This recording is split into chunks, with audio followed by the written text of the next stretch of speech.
వనస్థలిపురంలోని Harina Vanasthali national park ఆవరణలో ఉన్న Ananya resort ను రాష్ట్ర అటవీ పర్యావరణ శాఖ మంత్రి కొండా సురేఖ ఆకస్మికంగా తనిఖీ చేశారు. రిసార్ట్లోని పరిస్థితులను చూసి ఆమె తీవ్ర అసహనం వ్యక్తం చేశారు.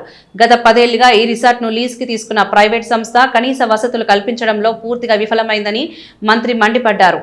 రిసార్ట్లోని టాయిలెట్లు, స్విమ్మింగ్ పూలు, కాటేజ్లు, కిచెన్ ఏమాత్రం శుభ్రంగా లేకపోవడాన్ని గమనించిన మంత్రి నిర్వహణ తీరుపై అధికారులను, లీజుదారులను ప్రశ్నించారు. పర్యాటకులు వచ్చే చోట ఇంత అపరిశుభ్రత ఉండటం ఏంటని ఆగ్రహం వ్యక్తం చేశారు. గత 10 ఏళ్ల కాలంలో సదరు ప్రైవేట్ సంస్థ కేవలం ఒక్కసారి మాత్రమే ప్రభుత్వానికి ట్యాక్స్ చెల్లించిందని మంత్రి వెల్లడించారు. అక్కడ పనిచేస్తున్న సిబ్బందికి వేతనాలు అకౌంట్ పే ద్వారా కాకుండా ఇతర మార్గాల్లో ఇస్తున్నట్లు గుర్తించారు. కాటేజీలు, కిచెన్ నిర్వహణ అధ్వానంగా ఉందని మంత్రి ఆగ్రహం వ్యక్తం చేశారు. ఈ సందర్భంగా మంత్రి మాట్లాడుతూ ఈ రిసార్ట్ లీజు గడువు త్వరలోనే ముగియనుందని, మరో 2 నెలల్లో దీన్ని ప్రైవేట్ వ్యక్తుల నుండి అటవీ శాఖ స్వాధీనం చేసుకుంటుందని ప్రకటించారు.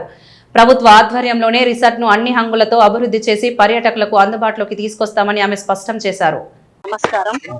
మరి హయత్ నగర్ వనస్థలిపురం ఈ ఏరియాలో ఉన్నటువంటి మరి ఫారెస్ట్ డెవలప్మెంట్ కార్పొరేషన్ మరియు ఫారెస్ట్ డిపార్ట్మెంట్ కు సంబంధించినటువంటి ల్యాండ్ లో ఒక 3 hectares ల్యాండ్ అనన్య రిసార్ట్ కు అగ్రిమెంట్ 2006 నుంచి కన్స్ట్రక్షన్ చేసి మరి ఏ ఇయర్ లో ఇచ్చారో తెలియదు కానీ 10 సంవత్సరాలు వాళ్ళు అగ్రిమెంట్ ఇవ్వడం జరిగింది పోయిన గవర్నమెంట్.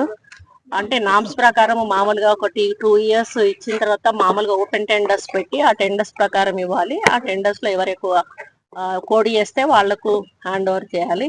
మళ్ళీ ఆఫ్టర్ 2 years మళ్ళీ అదే టెండర్ లో వెళ్లాల్సిన అవసరం ఉన్నది. కానీ ఆ విధంగా కాకుండా మరి ఇప్పుడు ఈ రిసార్ట్ మెయింటైన్ చేస్తున్న వాళ్ళకి 10 సంవత్సరాల నుంచి కూడా కంటిన్యూ వాళ్లే మెయింటైన్ చేస్తా ఉన్నారు. ప్లస్ మళ్ళీ 2 years రీసెంట్ గా కూడా మళ్ళీ ఎక్స్టెన్షన్ ఇవ్వడం జరిగింది. దాన్ని వాళ్ళు ఏం రీజన్ చెప్తున్నారు అంటే కోవిడ్ సమయంలో వీళ్ళు కొంత నష్టపోయారు కాబట్టి దాన్ని బేస్ చేసుకొని మేము ఒక 2 సంవత్సరాలు ఇచ్చాము అని చెప్పారు.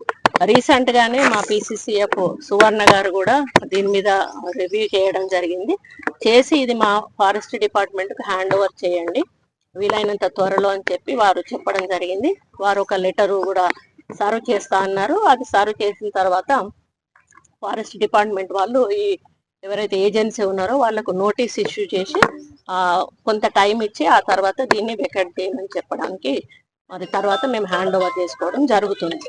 ముఖ్యంగా మరి ఇక్కడ మేము చూసినటువంటి క్లాస్ ఏవైతే ఉన్నాయో టోటల్ గా మెయింటెనెన్స్ అనేది లేదు. మరి ఆన్లైన్ బుకింగ్ ఉంది, అందులో ఆఫ్లైన్ బుకింగ్ కూడా ఉంటది. మాకు 3% FTCకి ఇస్తున్నారు. వాళ్ళు వచ్చిన ఇన్కమ్ లో మాకైతే ఇస్తున్నారు. ఆ ఇన్కమ్ చూపించేటప్పుడు వాళ్ళు టోటల్ గా చూపించవచ్చు, టోటల్ గా చూపించకపోవచ్చు. చూపించకపోకుండా ఉండడానికి ఆఫ్లైన్ వాటిని వాళ్ళు ఆన్లైన్ లో ఎక్కించకపోవడానికి కూడా ఒక ఛాన్స్ ఉంటుంది. మరి ఇట్లాంటి ఈవెంట్స్ చేసినప్పుడు కూడా ఆ ఈవెంట్స్ రిజిస్టర్ చేయకుండా వాళ్ళు డైరెక్ట్ గా మనీ తీసుకునే ఛాన్సెస్ కూడా ఉంటాయి. ఈ విధంగా కొన్ని రకాల ఇబ్బందులు అంటే వాళ్ళు చేసే కార్యక్రమాల వల్ల ఫారెస్ట్ FDCకి ఏదైతే ఇన్కమ్ రావాల్సి ఉంటుందో అది తగ్గేటువంటి అవకాశం ఉంటుంది. కాబట్టి ఇది ఒక మంచి సెంటర్ లో, సిటీ సెంటర్ లో ఉంది. పొద్దున వాకర్స్ మనం ఆహ్వానించవచ్చు టికెట్ పెట్టి. ఈ రోజు ఈవెంట్స్ ఏ విధంగా చేస్తున్నారు, ఇప్పుడు జిమ్ వాకర్స్ వచ్చినప్పుడు మనం జిమ్ ను కూడా ఎంకరేజ్ చేయొచ్చు. ఆ జిమ్ పేమెంట్ కూడా చేసుకొని ఒక ట్రైనర్ ని పెట్టుకొని జిమ్ కూడా వాళ్ళకు మనము అందుబాటులో ఉంచవచ్చు. ఇలాంటివి ఏవి కూడా చెయ్యకుండా తీసుకున్న రోజు ఏ విధంగా ఉందో అగ్రిమెంట్ ఈ రోజు కూడా మీరు చూసారు, మేము చూసినాము. బాత్రూమ్స్ మెయింటెనెన్స్ లేదు. ఈవెన్ కింద వేసిన బండ కూడా చాబాతు బండ అనేది మనం మర్చిపోయాం. అట్లీస్ట్ ఆ బండను కూడా మార్చి దానికి ఒక గెటప్ లుక్ అనేది కూడా ఇవ్వకుండా యాజ్ ఇట్ ఈజ్ గా వాళ్ళు మెయింటైన్ చేస్తున్నారు. ప్లస్ గ్రాస్ గడ్డి అంటే అసలు పచ్చదనం, ఫారెస్ట్ అంటేనే పచ్చదనం. ఇక్కడ పచ్చదనం ఉంటుందనే ప్రజలు వస్తారు. మంచి ఆహ్లాదకరమైన వాతావరణం ఉంటుంది, మంచి గాలి ఉంటుంది, ఆక్సిజన్ కూడా మంచిగా ఉంటుంది అని వస్తారు వాకింగ్ కి. కానీ ఇక్కడ మనము ఫారెస్ట్ కింద ఉన్నటువంటి ఈ ఇన్స్టిట్యూట్ నే మనం సరిగా మెయింటైన్ చేయనప్పుడు బయట ప్రజలు ఏ విధంగా మెయింటైన్ చేస్తారు, దీన్ని ఒక ఆదర్శంగా తీసుకోవాలి. అలా లేకుండా కనీసం ఒక గడ్డి కూడా ఒక మంచి గడ్డి వేయకుండా దాంతో నడిపిస్తా ఉన్నారు. ఈ రోజు మనం బాంకెట్ హాల్లోకి వెళ్తే ఒక లాంటి స్మెల్, అది ఎట్లా అంటే ముక్క వాసన లాగా వస్తుంది. దాని కార్పెట్ కూడా చాలా దారుణంగా ఉంది. అది చూసిన తర్వాత నాకు చాలా ఇబ్బంది అనిపించింది. ఎందుకంటే ఇక్కడ వచ్చి మంచిగా ఎంజాయ్ చేద్దాము, ఫంక్షన్స్ చేసుకుందాము అని రిలేటివ్స్ తో ఫ్రెండ్స్ తో వచ్చినప్పుడు వాళ్ళు హ్యాపీగా చేయాలి. కానీ వాళ్ళకు కొంత ఆరోగ్యానికి ఇబ్బంది. ఇప్పుడు అందులో పోయినాక మాకే దగ్గు రావడం స్టార్ట్ అయింది.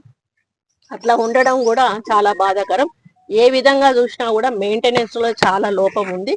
ఏది ఏమైనా కూడా మేము స్విమ్మింగ్ పూల్ కూడా చూసారు మీరు, అది కూడా మెయింటైన్ చేయాలి. లేకపోతే తెలుసు మనకు స్కిన్ ర్యాషెస్ పిల్లలని అందులో దింపితే స్కిన్ డిసీజ్ వచ్చేటువంటి అవకాశం ఉంటుంది. బాత్రూమ్స్ అయితే టోటల్ గా ఫెయిల్యూర్ లో ఉన్నారు. ఎందుకంటే దాంతో కూడా ఇన్ఫెక్షన్స్ వస్తాయి బాత్రూమ్స్ లోకి మరి మెయింటైన్ చేయకపోతే. వాళ్ళు ఏమంటున్నారు, నిన్న అయింది ఇంకా నిన్న ఎప్పుడో రాత్రి అయిపోయిందా అని పొద్దుటి నుంచి కూడా బాత్రూమ్స్ కడగలేదు. ఇప్పుడు నేను వచ్చిన తర్వాత వాళ్ళు చీపుర్లు తీసుకొని ఊడుస్తా ఉన్నారు. రెగ్యులర్ ఎంప్లాయీస్, అవుట్ సోర్సింగ్ వాళ్ళు ఎవరైతే శానిటేషన్ వాళ్ళు ఉన్నారో వాళ్ళకి అకౌంట్ లో డబ్బులు వేయాలి. శాలరీ అనేది అకౌంట్ లో వేయకుండా వాళ్ళు బై హ్యాండ్ ఇస్తున్నారు. అది కూడా ఒక పెద్ద లోపము. అన్ని రకాలుగా ఎటు చూసినా కూడా ఇక్కడ మరి కరెక్ట్ గా నడవట్లేదు ఈ ఇన్స్టిట్యూట్ అనేది మాకు అర్థమైపోయింది. కాబట్టి వీలైనంత త్వరలో దీన్ని మేము ఫారెస్ట్ డిపార్ట్మెంట్ హ్యాండ్ ఓవర్ చేసుకుంటాము. మళ్ళీ మొత్తం రెనోవేట్ చేసి దీన్ని ఒక లేటెస్ట్ గా సిటీ సెంటర్ లో ఉంది కాబట్టి చాలా మంది సాటర్డే సండేస్ పిల్లలతో ఎంజాయ్ చేయడం అనేది ఒక పరిపాటిగా మారింది ఈ మధ్య కాలంలో. కాబట్టి పిల్లలకు కూడా ఒక అనుకూలంగా ఉండే విధంగా ఒక మంచి వాతావరణాన్ని కూడా ఇక్కడ వాళ్ళు ఆడుకోవడానికి సృష్టిస్తాము. పెద్దలకు అదే విధంగా ఈ జిమ్ గానీ యోగా గానీ అటువంటివి ఏమన్నా మెడిటేషన్ అట్లాంటివి కూడా పెడతాము. ఈ కాటేజెస్ అన్ని కూడా మళ్ళీ రెనోవేట్ చేస్తాము.